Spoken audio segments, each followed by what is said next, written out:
nga mag-handshaking diya nga murag di ko gusto mahimong trapo.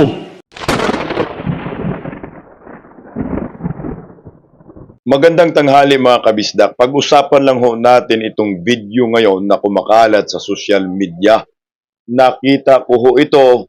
Ito ay banat ni Mayor Basti Duterte na para sa akin ay ang pinatamaan ho dito ay paniguradong wala na pong iba kundi si Tamba. Sa mga hindi ho Bisaya dahil Bisaya ang birada ni Mayor Basti, meron po akong translation sa baba at siguro maintindihan nyo po ito. Pakinggan po natin sabay-sabay ang birada ng isang Mayor Basti Duterte na anak ni Pangulong Rodrigo Roa Duterte. Gusto po na ko ingnon sa inyo ha, nga nung di ko ninyo makitaan sa media, o nanatadritanan karon. Bomo, bago pa ko nitong dire, di gyud ko ganahan. Kana bitong makitaan ko nimo, maghatag-hatag og bugas kay naay nasunugan, maghatag-hatag og ingonani kay nay bahaan nya picturean i-post nako. Di gyud nako na batasan. Muna wa gyud tay mahimo diha og di pud mo ganahan ana, ayaw lang ko ninyong butuha. Dili man pud yun na sa usa ka mayor o sa usa ka kinsa bang politiko diha, di man na iyahang kwarta gihapon. Mauna, pag naay mga ingon ana, ang ginapalihok nato ang gobyerno para muhatod kung unsay kahinanglan sa tao na ang CSWD o para ana.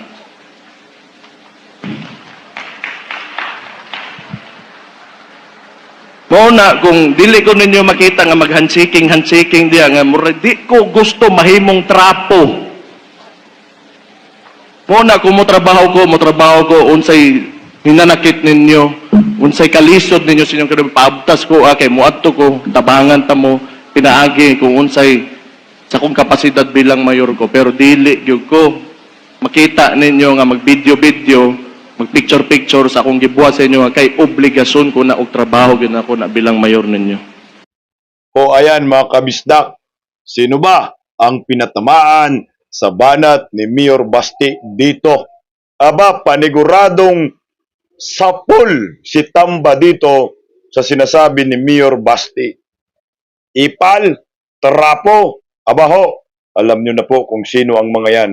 Yang turupang Mar, iyang idol si Markupal, yung mahilig mangiipal, mahilig mangkukupal, uminom ng tubig sa plato, kumain ng kanin sa baso, matulog sa yelo, mag-drive ng motorsiklo na nasimplang, at mag-traffic sa kalsada.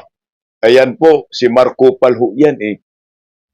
Ngayon, may panibagong version na Markupal, si Tamba, na panigurado ho ako sa poll dito. Si Tamba sa banat po ni Mayor Basti. Alam niyo po kasi ang mga Duterte, hindi trapo eh. Hindi mahilig mang-ipal. Tama naman ho talaga yung sinabi ni Mayor Basti Duterte na yung ganyang pamimigay ng bugas, magtatakal ng bugas, aba ho, iyan po ay gawain ng CSWD, DSWD. At pinagbabawal pala daw yan sa mga politiko na mang-iipal. Kaso kabaliktaran ho, ang ginawa ngayon ni Tamba, lahat na lang nakatutok ang kamera sa kanya. Unlike sa sinasabi po ni Mayor Basti Duterte, hindi po siya lumalabas sa media. Ayaw niya pong magpa-picture-picture, ayaw po niyang magpa-video-video para sabihin may ginagawa at nakatulong sa kapwa, nakatulong sa bayan. Ayaw niya yung ganyan estilo ng mga trapo. Ganyan ho talaga ang mga Duterte. Duterte type of leadership. Nanamana ho nila ito kay Pangulong Rodrigo Roa Duterte. Kabaliktaran naman po dito kay Tamba at sa mga Marcoses. Mahilig sila mang-ipal. Mantakin mo. Akala nyo naman, pira iyan ay Tamba at ng mga Marcoses eh. Nakasunod yung kamera. Pinipictura, naka-video, pumipitik-pitik eh. May mga ilaw. Kasi nga ho, ipal. Kasi nga ho, trapo. Yung kanilang ginagawa dyan, bilang isang mga leader, ng ating bansa ay hindi bukal sa kalooban ho yan. Yung kanilang ginagawang tulong, kundi kaplastikan lamang iyan. Yan ang punto dito ni Mayor Basti Duterte. Simple yung banat ni Mayor, pero sa si Tamba dito, makirot ang tama dito. At napaka-imposible po na hindi po dito tinatamaan si Tamba. Hindi naman diretsong sinasabi ni Mayor Basti ang pangalan, pero sino ba ho yung namimigay ng bigas ngayon? 2 tao lang naman. Yung iba, smuggle pa na bigas, yung pinamimigay na iba dyan. Sino na mamimigay ng bugas ngayon? Si The Junior, si Tamba, recently, nagtakal ng bugas doon sa Cebu. May dalang mga kamera, video-video, picture-picture. Ang tawag dyan kasi, ipolitiko at rapo, na paniguradong nasaktan na naman kayo ngayon sa banat ng mga Duterte. Abaho, gusto ko po ito, na may pasaring itong si Basti. Ang tanong, sasali na rin ba si Mayor Basti Duterte sa pagtatanggol kay Vice President Inday Sara at kay Tatay Digong?